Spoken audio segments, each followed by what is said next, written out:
కోనసీమ జిల్లా అమలాపురంలో బజరంగ్ దళ్ సభ్యులు నిరసనకు దిగారు. హిందువుల మనోభావాలు దెబ్బతీస్తున్న ప్రశ్న రావణ్ను కఠినంగా శిక్షించాలని డిమాండ్ చేశారు. రామాయణం, మహాభారతాన్ని వక్రీకరిస్తూ సోషల్ మీడియాలో వీడియోలు చేస్తున్న ప్రశ్న రావణ్ హిందూ దేవుళ్లపై అవహేళన వ్యాఖ్యలను తీవ్రంగా ఖండించారు. అనంతరం అమలాపురం పోలీస్ స్టేషన్లో రావణ్పై ఫిర్యాదు చేశారు. బాపట్ల ప్రజల దాహార్తిని తీర్చడమే లక్ష్యంగా కూటమి ప్రభుత్వం పనిచేస్తుందని ఎంపీ తెన్నేటి కృష్ణప్రసాద్ అన్నారు. బాపట్ల ప్యాడిసన్పేట ఎన్టీఆర్ కాలనీలో మంచినీటి ఓవర్ హెడ్ ట్యాంక్ నిర్మాణానికి ఎమ్మెల్యే నరేంద్రవర్మరాజుతో కలిసి ఎంపీ శంకుస్థాపన చేశారు. ప్రజలందరికీ మంచినీరు అవసరమని, మంచినీటి సరఫరాలో సమస్యలు ఉండకూడదని పైపు లైన్ల ఆధునీకరణ పనులు చేపట్టినట్లు వెల్లడించారు. డబుల్ ఇంజిన్ సర్కార్ ఉండటం వల్ల కేంద్ర ప్రభుత్వం నుంచి రాష్ట్రానికి పెద్ద ఎత్తున నిధులు మంజూరవుతున్నాయని వివరించారు. గుంటూరు జిల్లా బీజేపీ పశ్చిమ నియోజకవర్గ కార్యాలయంలో శ్యాంప్రసాద్ ముఖర్జీ 125వ జయంతి వేడుకలు నిర్వహించారు. ఈ కార్యక్రమంలో బీజేపీ అధికార ప్రతినిధి జయప్రకాష్ నారాయణ పాల్గొన్నారు. స్వతంత్ర భారతదేశం తొలి పరిశ్రమలు, ఉక్కు శాఖ మంత్రి శ్యాంప్రసాద్ ముఖర్జీ అన్నారు. భారతదేశంలో పరిశ్రమల స్థాపనకు బీజం వేసిన అప్పటి కేంద్ర మంత్రి శ్యాంప్రసాద్ ముఖర్జీ అని గుర్తు చేశారు.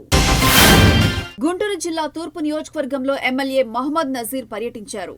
12వ డివిజన్లో ఇంటింటికి తిరిగిన ఆయన సిర్పై అవగాహన కల్పించారు. ఎన్యూమరేషన్ ఫామ్ ఎలా ఫిల్అప్ చేయాలో తెలియకపోతే బీఎల్ఏలు, బీఎల్ఓల ద్వారా తెలుసుకోవాలని కోరారు. 12వ డివిజన్ను మోడల్ డివిజన్గా రూపొందిస్తామని తెలిపారు. తిరుపతి జిల్లా పాకాల మండల పరిధిలోని పలు గ్రామాలకు చెందిన రైతులతో ఎమ్మెల్యే పులివర్తి నాని సమావేశమయ్యారు.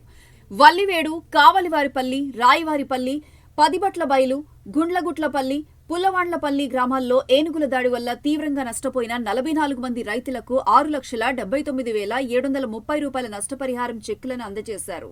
ప్రతి రైతుకు కూటమి ప్రభుత్వం అండగా ఉంటుందని తెలిపారు. అటవీశాఖ అధికారులతో మాట్లాడి శాశ్వత చర్యలు తీసుకుంటామని పులివర్తి నాని హామీ ఇచ్చారు. విశాఖలో చైన్ స్నాచర్లను పోలీసులు అదుపులోకి తీసుకున్నారు. పెందుర్తి సమీపంలోని సుజాత నగర్లో వెళ్తున్న వృద్ధ మహిళ మెడలో బంగారు వస్తువులు దొంగిలించిన ముద్దాయిలు తల్లి కొడుకులుగా గుర్తించిన పోలీసులు నిందితుల నుంచి 9 లక్షల విలువైన ఆభరణాలను స్వాధీనం చేసుకున్నట్లు తెలిపారు. ధనలక్ష్మి చీటీలు వేసి నష్టపోయినట్లు, అప్పులు తీర్చడానికి దొంగతనానికి పాల్పడుతున్నట్లు గుర్తించినట్టు స్పష్టం చేశారు.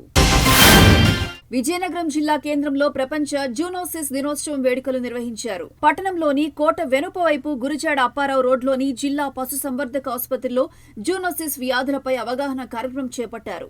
ఈ కార్యక్రమంలో ఎమ్మెల్యే పూసపాటి అదితి విజయలక్ష్మి, గజపతిరాజు హాజరయ్యారు.